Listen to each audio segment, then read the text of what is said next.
Well, joining us is campaign director of Defund the BBC, Rebecca Ryan. I mean, at first glance, you think, well, what's going on here? But when you really do reflect on it, I mean, the BBC would be the first to pour oil on their competitors and take the moral high ground when it comes to the way newspapers might have acted in phone hacking and all the rest of it. But this was a journalist who used, frankly, nefarious means, then lied to the princess, making her essentially reach a point of despair when she did this interview, surely hugely impacting her psychological well-being, and the BBC just covered it up as if that's fine.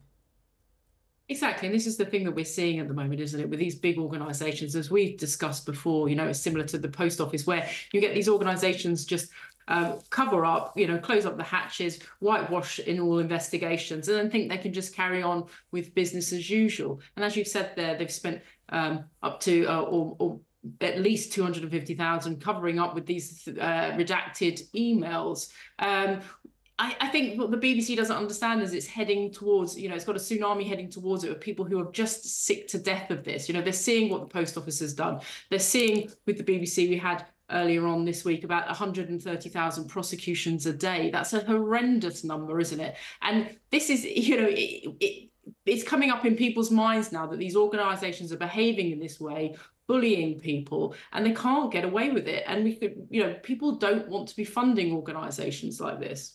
Let's analyse the chronology of this whole saga. We go back to the mid-90s when Bashir, we don't have to say allegedly, he undoubtedly completely conned Princess Diana into that interview by pretending, forging documents to prove that people's bank accounts were being bolstered by payments from people, staff members selling stories that Charles was plotting against her. He played with her mind and got that bombshell interview. And for that, you know, he can never be forgiven. Yes, so the BBC executives found out all about this and they covered it up. The main person being Tony Hall, who was then head of news. That was in the mid-90s. They covered it up. They made sure the public did not find out the truth that they knew about what Bashir had got up to. 25 years later, 2020, the newspapers start to find out. I think it was the Daily Mail leading the charge. Exactly what Bashir did. Absolute scandal. Tim Davie, the Director General, is brought in to firefight these revelations. Oh, my God, the secret we tried to keep, the press have found out. In the middle of all this, Tony Hall basically had to step down as Director General in a kind of disgrace, bleating on about, but I've devoted my life to public service. No, you haven't. You've been earning millions of pounds. Don't call it public service. It's just a job, mate. So he had to step down. Firefighter, current Director General, Tim Davie, comes on in. And what do they try to do? They try to cover it up by making sure that the public never get to see these emails. When is this state broadcaster going to learn that keeping secrets from the people who pay for it, that's us, TV licence fee payers, is not on? It is not on. Exactly. Well, this is the thing. And the only thing that people will do, and as we're seeing, you know, last year alone, 500,000 people realise they don't have to pay for the BBC. If they're only watching on demand or catch-up content, as long as it's not BBC iPlayer, you don't have to pay for the BBC. And more people are clocking on to this. Young people aren't even signing up for a TV licence when they leave home because they don't consume TV in that way anymore. And so the only way that the BBC has, you know, it's been shown it's not listening to people. It will just continue to cover its back. It will continue to try and watch these kinds of scandals. So the only way it will listen is when people just stop paying en masse. And we just got to get that message out there, which is what Defund the BBC is about, saying, you know, if you want to pay for the BBC, fine, that should be voluntary, you know, put it to a subscription or advertising or whatever.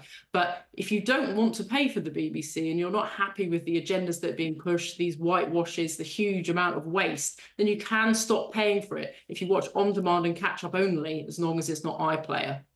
One thing I find astonishing that we've learned from the emails so far is Martin Bashir said, well, look, this is a witch hunt because of the colour of my skin. And this is something he was saying in 2020. Now, let's cast our minds back to 2020. This was the sort of peak BLM movement, wasn't it? But, you know, 4 years ago at a push, one could hardly say the BBC was riddled with racism. Quite the opposite. It's probably the most woke, diverse organisation in the entire of the United Kingdom. I mean, his excuse, frankly, stinks, doesn't it? Absolutely. And Defund the BBC was actually founded in 2020 in the midst of those Black Lives Matters riots, let's call them what they were, because of the BBC's reporting of it. That's why it got sort of 100,000 followers overnight, basically, because people were so appalled that they were being called largely peaceful protests, when we could see policemen being chased down the road, bloody bicycles being pushed into a policewoman on a horse who came off in a horrendous way, if you remember that footage. So, yeah, we all remember 2020 and how the BBC behaved in that year. So it's absolutely appalling for Martin Bashir to try and pretend that the BBC would have been or people within the BBC would have been being racist towards him. Yeah, let's make no mistake what he did there. He played the race card because he was in trouble and it didn't work. Now, Andy Webb, who got these documents, he says that they're very heavily redacted, so his battle to find out what's under the redaction black marks continues apace. The BBC has decided that it can decide what is personal and what is not. It cannot, so this situation cannot maintain. But what he's actually saying is, look, what worries him about the 2020 cover-up, you know, this statement the BBC has made is just not satisfactory. He said that the people involved in that, Tim Davie and his gang, you know, are running the BBC now. Now, as I say, this statement they gave, I think, is a worrying trend insofar as we've had a couple of Gary Lineker incidents over the last couple of weeks where he clearly, arguably, broke the social media rules that were brought in to help him. And the BBC just did not respond. You know, the press saying, well, what are you going to do about this? I mean, they were perfectly OK for them to turn around and say, well, we're not going to do anything. But what they did, they just did not respond. So I'm wondering what they're going to do this time, because they've got to respond. And Andy Webb is suggesting that action should be taken against the people who fought to keep these email secrets. That's the current Director General, Tim Davie, and his gang. Something has to be done. They cannot stick their head in the sand this time, can they? Absolutely not. They need to take accountability, and the BBC absolutely should be answerable to the people that are funding them. They should be answerable to the rest of British society who need to see the answers on these situations where they can't keep having cover-ups and then people just, like you say, not even responding at all.